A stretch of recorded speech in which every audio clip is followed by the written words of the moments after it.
यावत्यो वर्षधाराश्च।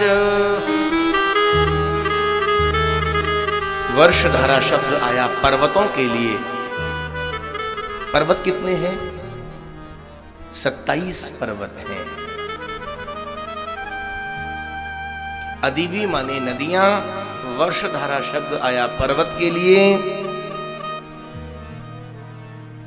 और सिकता शब्द आया द्वीप के लिए। यावत्यो सिकता भूमि। सिकता माने द्वीप। कितने द्वीप हैं? 7 द्वीप हैं। अब क्रमशः इनको लिख लीजिए।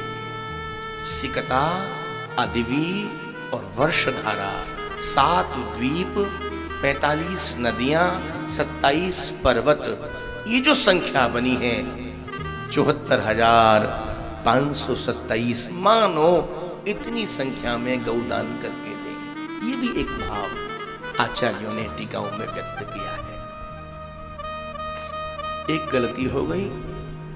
भगवान ने पूछा कौन सी गलती हो गई?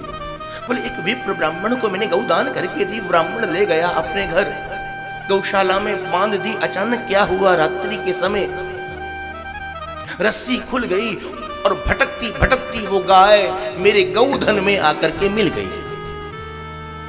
मेरा नियम था प्रतिदिन बैठकर दान की वेदी पर गौदान करना। मुझे मालूम नहीं था भगवान, और मैंने उसी गाय का दान एक दूसरे ब्राह्मण को दे दिया। अब दूसरा ब्राह्मण उस गाय को लेकर जब अपने गंतव्य की ओर जाने लगा, पहला ब्राह्मण खोज करता हुआ पहचान गया अपनी गाय को। भैया ये गाय आपको कहां मिली? कल महाराज ने मेरे को दान करके दी, रस्सी खुल गई, भटक गई, कहां मिली? कहां तुमको?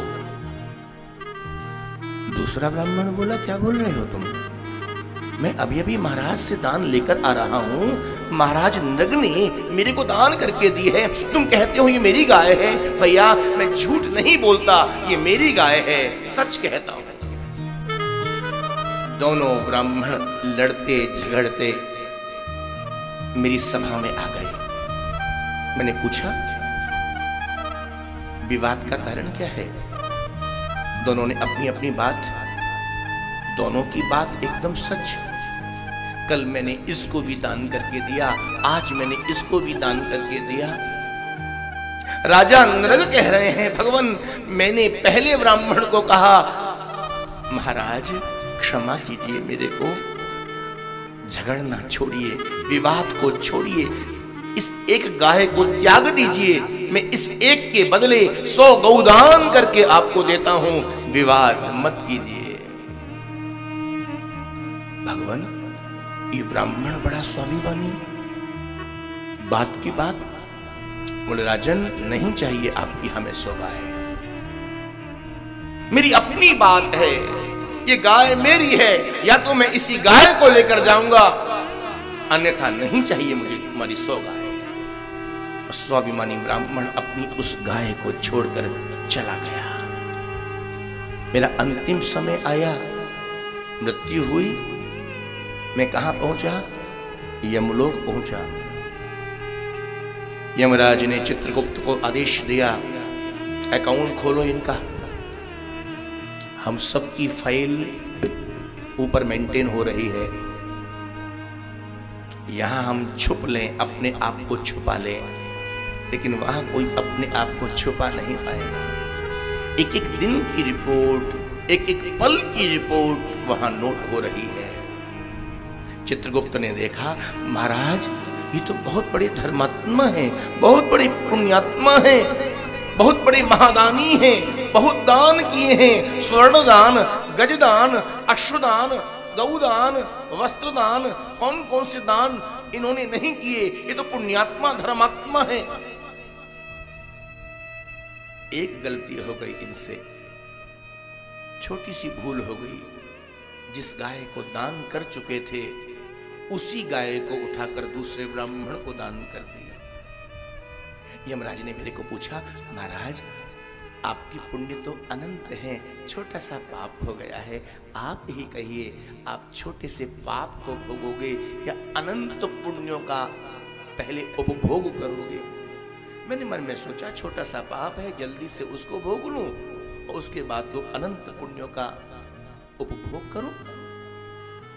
इतना कहना था कि ऊपर से नीचे में गिरा। इस कुएं में 60,000 वर्ष हो गए। गिरगिट के रूप में मलमूत्र के बीच कितने वर्ष? 60,000। आज आपकी कृपा हो गई, मैं मुक्त हो गया। भगवान द्वारिकाधीश कृष्ण ने यहां अपने यादव सखाओं को बिठाया और जगत को एक शिक्षा देते हुए, दान की महिमा को सुनाते हुए संबोधन किया है। सुदत्तां परदत्तां वा ब्रह्मवृत्तिं हरिच्यय षष्टिवर्ष सहस्राणि विष्टायां जायते क्रमी। दो चार बातें हम लोग सुन लें। कभी भी अदत्त दान मत दीजिएगा। अदत्त दान, आप लोग पूछेंगे महाराज अदत्त दान क्या है? जो वस्तु देने योग्य नहीं है उसको देना, वो अदत्त दान है। जिसका उपयोग नहीं, उस दान का आपको फल मिलेगा ही नहीं। जिस वस्तु को आपने दिया है उसका उपयोग हो गया, आपको दान का फल मिल गया। इसलिए बंधुओं, जब भी दान भाव बने, कम देना लेकिन उपयोगी वस्तु देना।